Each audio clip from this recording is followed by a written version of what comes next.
kabado, tsaka excited. Yun na aking nararamdaman.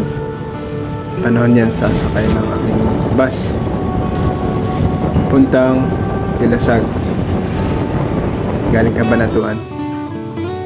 Diyan ako nagstay sa Dilasag dahil ako ay na-stranded for 4 days.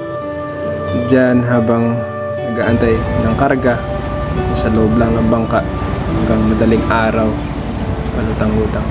Ito na, yung papuntang Palanan. Bali 8 hours yan na nandyan ka lang. Isang malaking bangka naman siya, so hindi siya masyadong gulo. Dolphin. Kita namin habang nagbiyahe kami papuntang Palanan. At yan, nakarating na.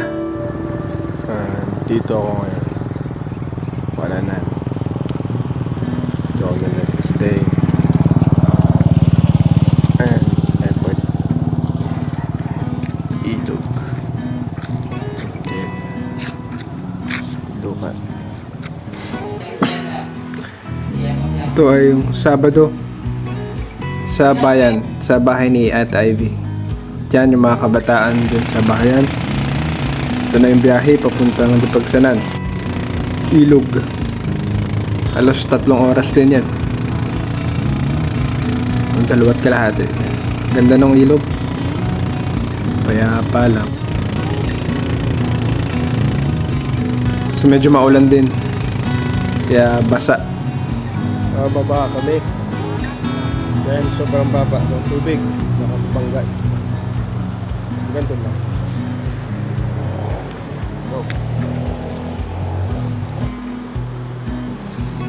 Yan yung bahay nila Ate Bing, tsaka yung simbahan. Yan, gabi-gabi din nag-worship doon sa Dipagsanan. At ito yung view doon sa may ilog sa tabi ng bahay nila. Dito na sa Kartang, aking bahay ginagawa na. Tulong ng mga kapatid, yung mga agta yan sa lugar ng Kartang. Yan yung bahay nila Ate Ednalyn. Yung bahay ko ay puro kahoy, kawayan at ratan. Ayan na yung mga nganga, yung tawag nila dyan, nganga. Gagawin bubong.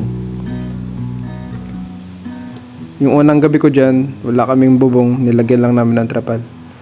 So ito na, pagkatapos ng 2 araw, nagawa na agad. 2 araw lang ginawa yung bahay.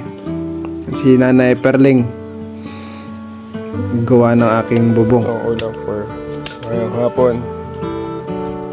Kanin namin ay mais. Isda. Yung sinisid pa yung kanina umaga.